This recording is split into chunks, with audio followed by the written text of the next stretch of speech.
we've been showing of that ballot boxes coming out from underneath tables. I showed one woman earlier in the program who appears to be running through ballots 2, 3 times. Now, I can't say for sure what they're doing, Congressman, but shouldn't they be at least interviewed by detectives or FBI agents, and nothing's happening, and they're going to go ahead and certify this?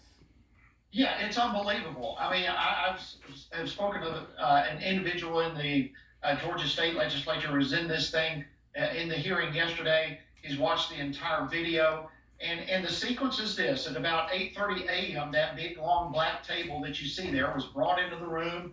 Put the black skirting was put around it, and the suitcases, boxes were put underneath it. They go all day long until at about 10:30 p.m. when the so-called water main break occurs.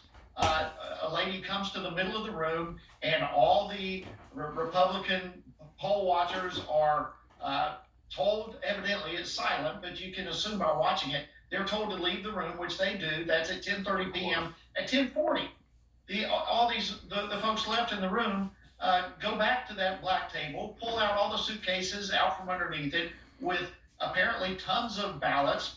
They start going to the ballot counting machines and start cramming them in there. And what you must understand, this is unbelievable. These machines are capable of counting 3,000 ballots per hour. There were multiple machines in there, and for 2 hours they run these ballots through machines. Here's the most important question for you to wrap this up. You got the Secretary of State's office. He's supposed to be a Republican. You got the governor. Governor Kemp will say, oh, well, now check the signatures. What about he says, oh, this is concerning, this stuff. What do you do in your position to put pressure on these guys to stop this in its tracks and get to the bottom of it?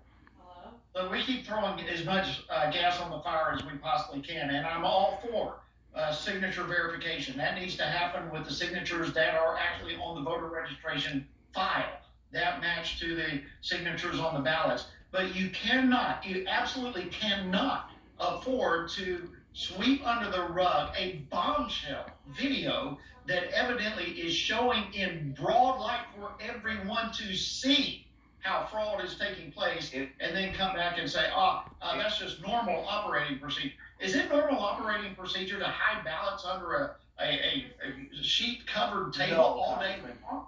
This is wrong. It is not, and every reasonable person knows it's not normal operating procedure.